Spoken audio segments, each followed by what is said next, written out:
बहुत समय पहले की बात है।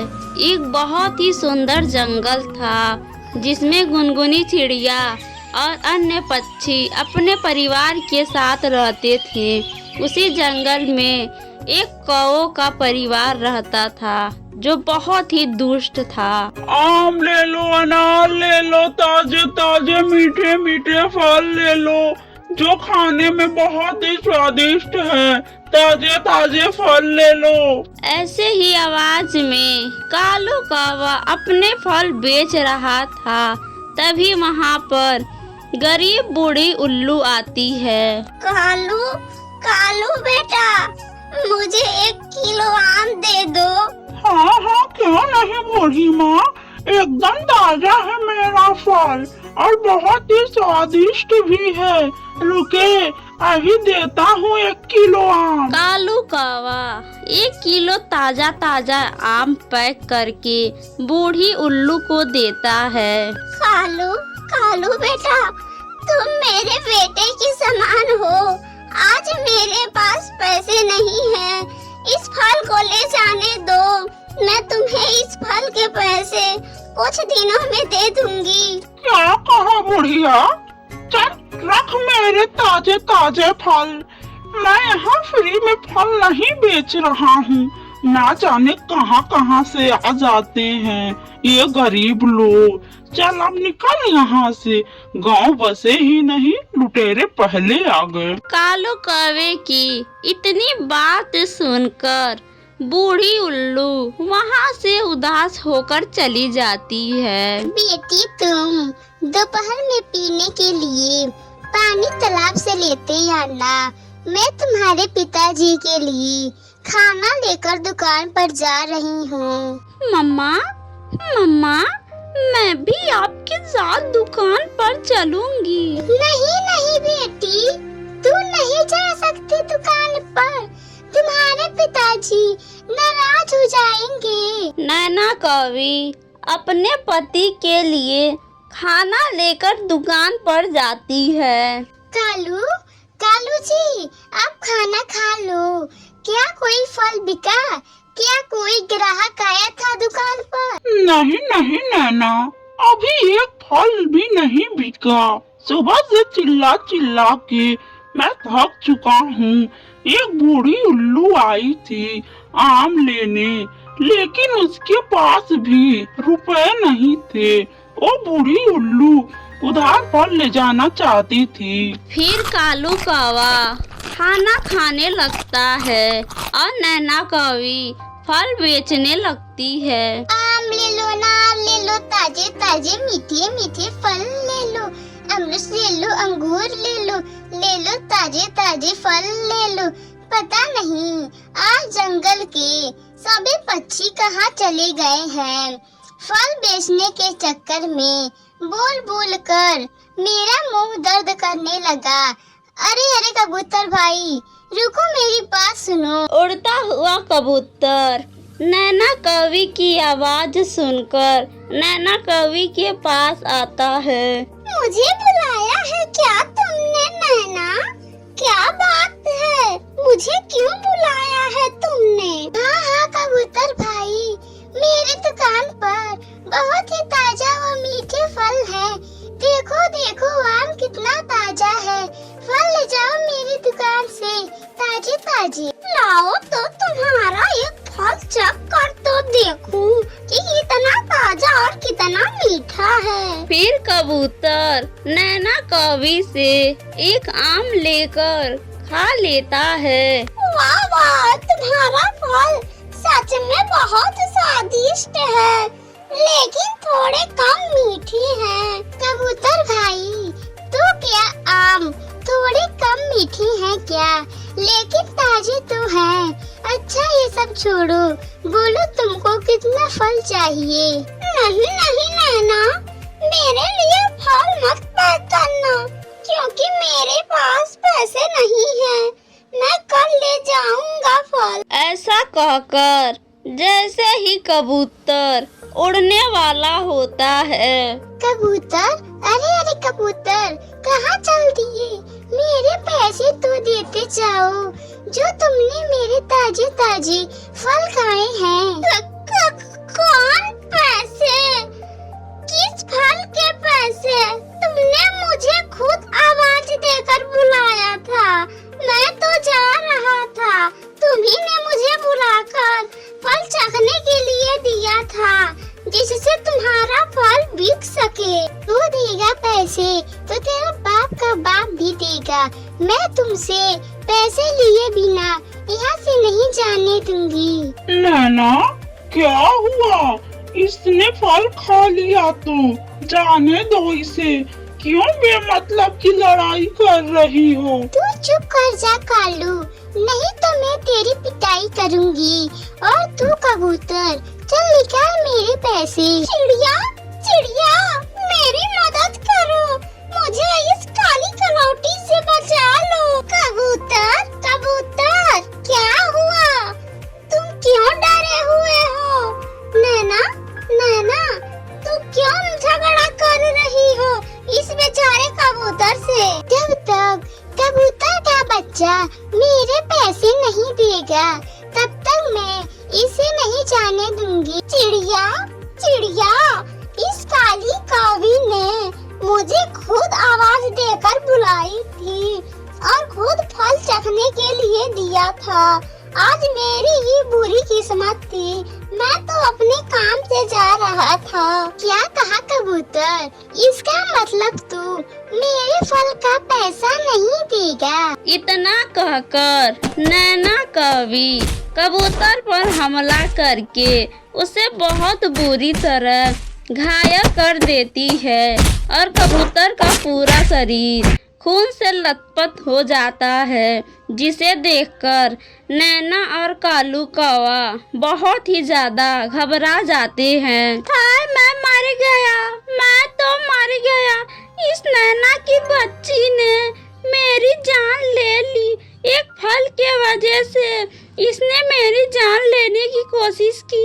हाय, मर गया, मैं तो मर गया। गुनगुनी चिड़िया कबूतर को घायल देखकर रिक्शा लाती है और जल्दी जल्दी रिक्शे में बैठाकर कबूतर को उसके घर छोड़ देती है। सुनो नैना, अपने गुस्से पर काबू किया करो।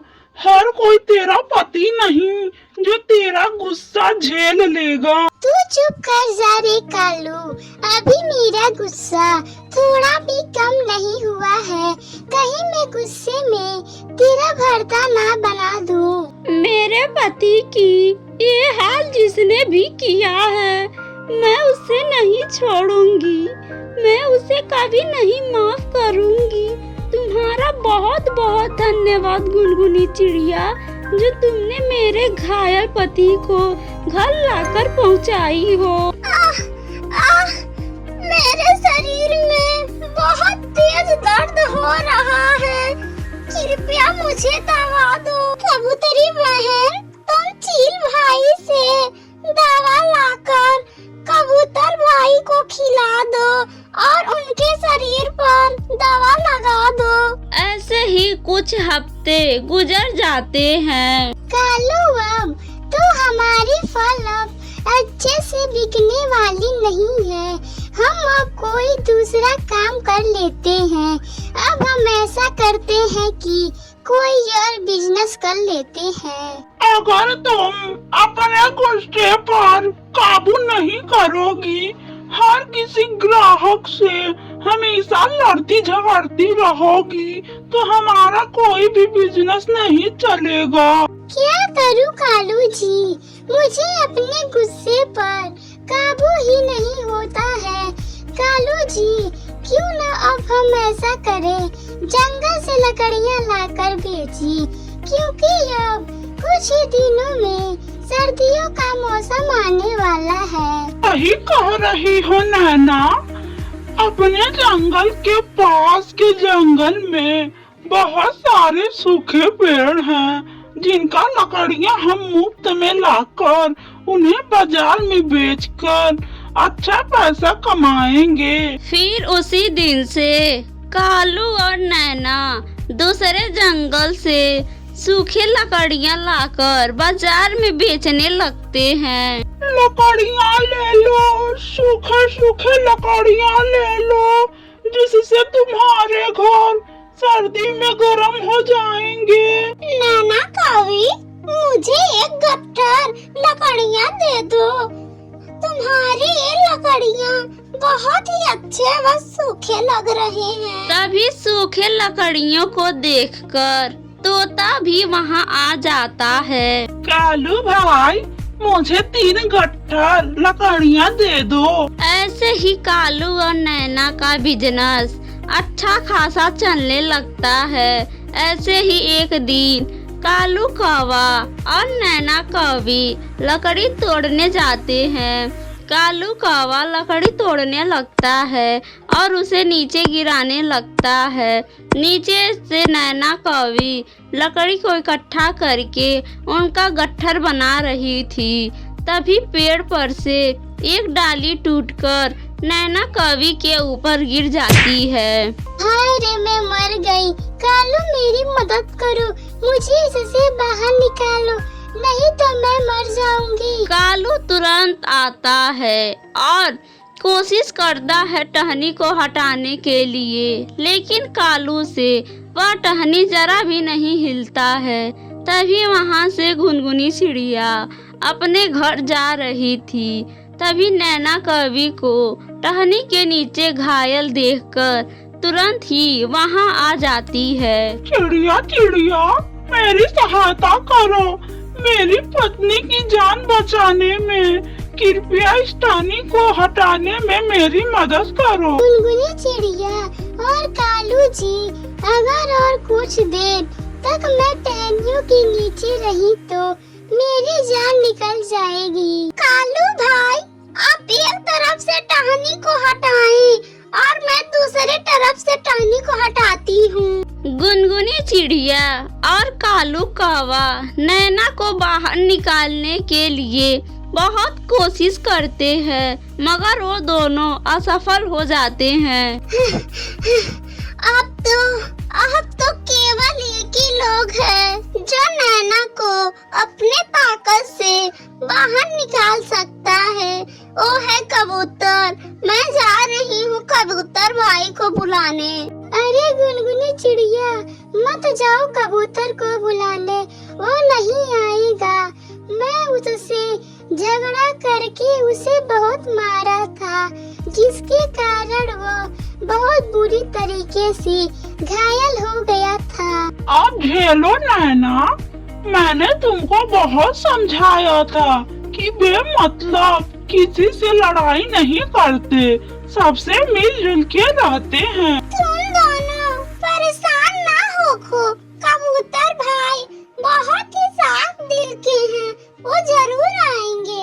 मैं उन्हें अभी बुलाकर लाती हूँ। गुनगुनी चिड़िया कबूतर को बुलाने चली जाती है। कबूतर भाई जल्दी चले, नैना कवि एक टहनी के नीचे दब गई है। आप अपने ताकत से नैना कवि की जान बचा लें, उसकी मदद करें कबूतर भाई। अरे नहीं, मैं नहीं जाऊंगा गुनगुनी चिड़िया।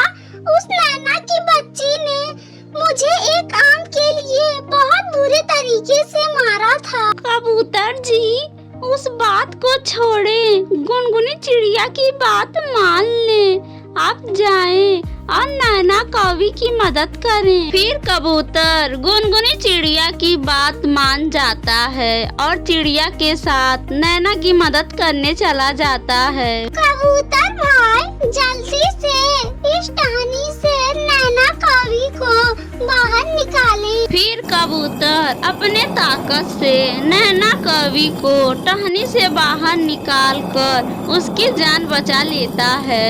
कबूतर भाई, मुझे माफ कर दे, मैं अपने किए पर बहुत ज्यादा शर्मिंदा हूँ। मैं आगे से किसी भी पक्षी से झगड़ा नहीं करूँगी, सबसे अच्छे व्यवहार बनाकर रहूँगी। फिर कबूतर नैना कौवी को माफ कर देता है और सभी पक्षी मिलजुल कर खुशी खुशी रहने लगते हैं।